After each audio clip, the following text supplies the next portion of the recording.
ఏది అయినా ట్రై చెయ్యి ఆచి చికెన్ మసాలా. ఆచి చికెన్ మసాలా. తెలంగాణ రాజకీయాల్లో ఉత్కంఠకు రేపుతున్న ఎమ్మెల్యే అనర్హత కేసులో కాసేపట్లో తీర్పు వెలువడనుంది. ఎమ్మెల్యేలు దానం నాగేందర్, కడియం శ్రీహరిలపై దాఖలైన అనర్హత పిటిషన్లపై శాసనసభ స్పీకర్ తన నిర్ణయాన్ని ప్రకటించనున్నారు. సుప్రీంకోర్టు ఆదేశాల నేపథ్యంలో నిర్ణీత గడువు ముగుస్తుండటంతో స్పీకర్ కార్యాలయం ఈ మేరకు సిద్దమైంది. మొత్తం 10 మంది ఎమ్మెల్యేలు పార్టీ ఫిరాయించినట్టు ఆరోపణలు ఎదుర్కోగా వారిని విచారించిన స్పీకర్ గడ్డం ప్రసాద్ ఇప్పటికే 8 మందికి క్లీన్ చిట్ ఇచ్చారు. ఇక దానం, కడియంల విషయంలో వాదనలు పూర్తయ్యాయి. సుప్రీంకోర్టు సూచనల ప్రకారం మార్చి 12వ తేదీలోపు వీరిద్దరి విషయంలో స్పీకర్ నిర్ణయాన్ని ప్రకటించాల్సి ఉంది. అయితే స్పీకర్ తీర్పు ఎలా ఉండబోతుందో అని రాజకీయ వర్గాల్లో ఉత్కంఠ నెలకొంది.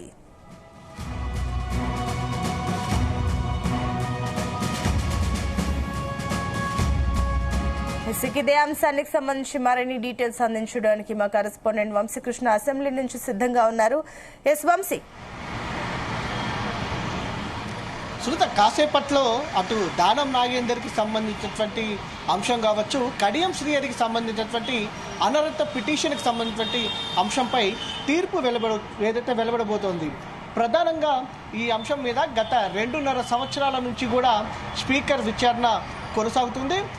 మధ్యలో కొంత ఈ అంశంపై డిలే కావడంతో కూడా బీఆర్ఎస్ పార్టీ సుప్రీంకోర్టు వెళ్లడంతో కూడా కొంత సుప్రీంకోర్టు కూడా చాలా ఘాటుగా స్పందించడంతో ఏదైతే ఈ ఎమ్మెల్యేల అనర్హత పిటిషన్ అనేది వేగవంతమైనటువంటి సందర్భం కూడా మనం చూస్తూ ఉన్నాము.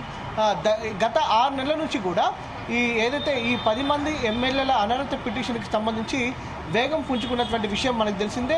పలు దఫాలుగా అటు స్పీకర్ కూడా అవకాశాలు కల్పించినటువంటి విషయం కూడా మనకు తెలిసిందే. ముందుగా స్పీకర్ 2 నెలల క్రితము 5 ఎమ్మెల్యేలకు క్లీన్ చిట్ ఇవ్వడం జరిగింది 10 మందిలో. తదుపరి అటు 20 రోజులకు 2కి క్లీన్ చిట్ ఇచ్చినటువంటి విషయం మనకు తెలిసిందే. ఏదైతే దాని తర్వాత 15 రోజులకు 1కి క్లీన్ చిట్ ఇచ్చినటువంటి సందర్భం మనం చూస్తున్నాం. ప్రజెంట్ మార్చి 12 లోపల అటు ఏదైతే స్పీకర్ ఈ నివేదికకు సంబంధించి ఏదైతే పూర్తి స్థాయిలో కంప్లీట్ చేయాల్సినటువంటి అవసరం ఉంది కాబట్టి స్పీకర్ కంప్లీట్ చేసినటువంటి నేపథ్యం కూడా మనం చూస్తూ ఉన్నాము. ఈరోజు ఈ ఎమ్మెల్యేలకు సంబంధించి దానం నాగేందర్ ఖైరతాబాద్ ఎమ్మెల్యే, స్టేషన్ గన్పూర్ కడియం శ్రీహరికి సంబంధించినటువంటి అంశాన్ని పూర్తి స్థాయిలో తేల్చాల్సినటువంటి అవసరం ఉన్నటువంటి నేపథ్యంలో కాసేపట్లో వారికి సంబంధించినటువంటి తీర్పును వెలువడించబోతా ఉన్నారు. ప్రధానంగా మనకు అందుతున్నటువంటి సమాచారం ప్రకారం మాత్రం కొంత దానం నాగేందర్ విషయంలో ఇంకా క్లారిటీ రాలేదని కూడా తెలుస్తోంది. కానీ కడియం శ్రీహరి తీర్పు ఎలా ఉండబోతుంది అనేది కూడా చాలా ఉత్కంఠ నెలకొన్నటువంటి సందర్భం కూడా మనకు కనిపిస్తోంది. ఎందుకంటే గతంలో కూడా ఈ అంశం పైన, ఈ తీర్పు పైన తాను కోర్టుని ఆశ్రయిస్తానంటూ కూడా దానం నాగేందర్ చెప్పినటువంటి వ్యాఖ్యలు మనకు గుర్తున్నాయి. దాంతోపాటుగా కడియం శ్రీహరి కూడా ఇప్పటికే తాను పార్టీ మారలేదు అనేది కూడా చెప్పినటువంటి సందర్భం కూడా మనకు తెలిసిందే. ప్రధానంగా 10 మంది ఎమ్మెల్యేలకు సంబంధించి 8 మందికి ఇప్పటికే క్లీన్ చిట్ ఇచ్చినటువంటి నేపథ్యంలో ఈ 8 మందికి కూడా సాంకేతికంగా ఇప్పటి వరకు బీఆర్ఎస్ పార్టీ మారలేదంటూ కూడా స్పీకర్ తీర్పు ఇవ్వడం జరిగింది. వారి పిటిషన్లను కొట్టివేసినటువంటి విషయం మనందరికీ కూడా తెలిసిందే. దాంతోపాటుగా ఈరోజు అటు దానం నాగేందర్ పైన బీఆర్ఎస్ పార్టీ నుంచి పాడి కౌశిక్ రెడ్డి పిటిషన్ వేయడం జరిగింది.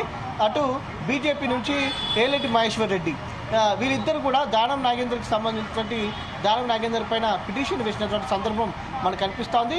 అటు కడియం శ్రీహరి పైన KP Vivekanand Goud BRS party MLA, ఆయన అనర్హత పిటిషన్ వేసినటువంటి సందర్భం కూడా మనకు తెలిసిందే. వీరిద్దరి పైన కొంత తీర్పు ఎలా ఉండబోతుంది అనేది మాత్రం కొంత ఆసక్తి నెలకొన్నటువంటి సందర్భం కూడా మనకు కనిపిస్తోంది. కాసేపట్లో ఈ అంశం పైన క్లారిటీ వచ్చే అవకాశం ఉంటుంది అనేది కూడా మనకు చాలా స్పష్టంగా అర్థమవుతోంది. ఇప్పటికే కడియం శ్రీహరి కావచ్చు, దానం నాగేందర్ కూడా ప్రధానంగా కడియం శ్రీహరి పార్టీ మారి అటు వరంగల్ ఎంపీగా తన కుమార్తె పోటీ చేసినటువంటి ఏదైతే సమయంలో ఆయన అటు ప్రధానంగా ప్రచారం నిర్వహించినటువంటి విషయం కూడా మనందరికీ కూడా తెలిసిందే. తదుపరి దానం నాగేందర్ సికింద్రాబాద్ ఎంపీగా పోటీ చేసినటువంటి విషయం కూడా మనకు తెలిసిందే.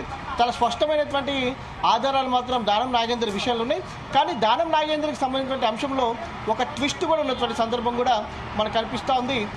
ప్రధానంగా దానం నాగేందర్కి సంబంధించినటువంటి అంశంలో ట్విస్ట్ ఏంటంటే అటు ఏదైతే ఏలేటి మహేశ్వర్ రెడ్డి 15 రోజుల క్రితం విచారణకు వచ్చినటువంటి నేపథ్యంలో క్రాస్ ఎగ్జామినేషన్కి వచ్చినటువంటి నేపథ్యంలో అక్కడ అడ్వకేట్స్ సుప్రీంకోర్టులో బీఆర్ఎస్ పార్టీ దానం నాగేందర్ పైన ఏదైతే సస్పెండ్ చేసినట్టు లెటర్ ఉందని మీకు తెలుసా అనేది మాత్రం ఒక ప్రశ్న అడిగారు.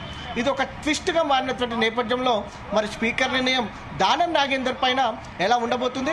ఒకవేళ నిజంగా కనుక బీఆర్ఎస్ పార్టీ అటు సుప్రీంకోర్టులో దానం నాగేందర్కి సంబంధించినటువంటి సస్పెండ్ చేసినట్టు లేఖ ఉంటే అది ఈ తీర్పు ఏదైతే ఈ తీర్పు ఎలా ఉండబోతుంది అనేది కూడా ఒక ఇంత ఆసక్తి నెలకొన్నటువంటి సందర్భం కూడా మనకు కనిపిస్తుంది. ఒకవేళ దానం నాగేందర్కి సంబంధించినటువంటి తీర్పు విషయంలో మరికొంత గడువు కోరే అవకాశం ఉందా? ఉంటే ఎన్ని రోజులు కోరుతారు? దాంతోపాటుగా దానం నాగేందర్ ఏమైనా కోర్టును ఆశ్రయిస్తారా అనేది కూడా ఒక ఇంత ఆసక్తి నెలకొన్నటువంటి సందర్భం కూడా మనకు చాలా స్పష్టంగా ఏదైతే కనిపిస్తుంది సునీత. రాజకీయంగా కూడా వీరిద్దరు తీర్పు మాత్రం ఒక ఇంత ఉత్కంఠ నెలకొన్నటువంటి సందర్భం మనకు కనిపిస్తూ ఉంది. దాంతోపాటుగా ఇప్పటి వరకు క్లీన్ చిట్ ఇచ్చినటువంటి 8 మందికి కావచ్చు, దాంతోపాటుగా మరో 2 రాబోతున్నటువంటి నేపథ్యంలో వీరందరి తీర్పును బేస్ చేసుకొని బీఆర్ఎస్ పార్టీ మరోసారి హైకోర్టుని ఆశ్రయించాలనేది కూడా వేచి చూస్తూ ఉంది. మొత్తం మీద ఈ తీర్పు ఎలా ఉండబోతుంది అనేది మాత్రం కాసేపట్లో తెలియబోతుంది సునీత. అయితే అక్కడికి సంబంధించి పార్టీల కాంగ్రెస్ అండ్ బీఆర్ఎస్ పార్టీకి సంబంధించిన డీటెయిల్స్ ఏంటి? వాళ్ళు ఏ రకంగా రియాక్ట్ అవుతున్నారు?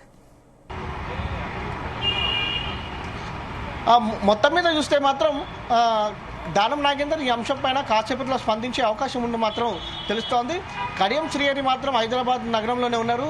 మరి ఆయన ప్రెస్ మీట్ పెడతారా ఏందనేది కూడా కాసేపట్లో క్లారిటీ వచ్చే అవకాశం మాత్రం మనకు కనిపిస్తుంది. కానీ బీఆర్ఎస్ పార్టీ నుంచి మాత్రం ముందు నుంచి వారు ఒకే స్టాండ్ మీద ఉన్నారు.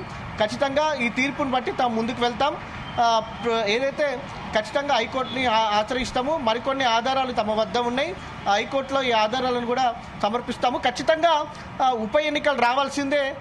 ఎందుకంటే పార్టీ మారినటువంటి ఈ 10 మంది ఎమ్మెల్యేల పైన అనర్హత వేయాల్సిందే. ఇప్పటికే 8 మంది క్లీన్ చిట్ ఇచ్చినటువంటి నేపథ్యంలో మిగతా 2 వచ్చిన తర్వాత వారి 2 తీర్పును కూడా బేస్ చేసుకొని హైకోర్టుకి వెళ్తాం. ఖచ్చితంగా మరిన్ని ఆధారాలు చెప్తాం, ఏదున్నా కూడా కోర్టులోనే తేల్చుకుంటామంటూ కూడా బీఆర్ఎస్ పార్టీ చెప్తుంది.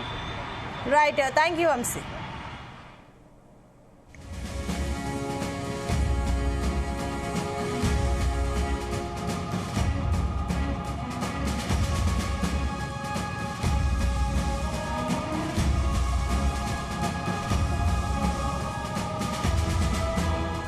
తెలంగాణ రాజకీయాల్లో ఉత్కంఠకు తెరరేపుతున్న ఎమ్మెల్యే అనర్హత కేసులో కాసేపట్లో తీర్పు వెలువడనుంది. ఎమ్మెల్యేలు దానం నాగేందర్, కడియం శ్రీహరిలపై దాఖలైన అనర్హత పిటిషన్లపై శాసనసభ స్పీకర్ తన నిర్ణయాన్ని ప్రకటించనున్నారు. సుప్రీంకోర్టు ఆదేశాల నేపథ్యంలో నిర్ణీత గడువు ముగుస్తుండటంతో స్పీకర్ కార్యాలయం ఈ మేరకు సిద్దమైంది. మొత్తం 10 మంది ఎమ్మెల్యేలు పార్టీ ఫిరాయించినట్టు ఆరోపణలు ఎదుర్కోగా వారిని విచారించిన స్పీకర్ గడ్డం ప్రసాద్ ఇప్పటికే 8 మందికి క్లీన్ చిట్ ఇచ్చారు. ఇక దానం, కడియంల విషయంలో వాదనలు పూర్తయ్యాయి. సుప్రీంకోర్టు సూచనల ప్రకారం మార్చి 12వ తేదీలోపు వీరిద్దరి విషయంలో స్పీకర్ నిర్ణయాన్ని ప్రకటించాల్సి ఉంది. అయితే స్పీకర్ తీర్పు ఎలా ఉండబోతోందో అని రాజకీయ వర్గాల్లో ఉత్కంఠ నెలకొంది.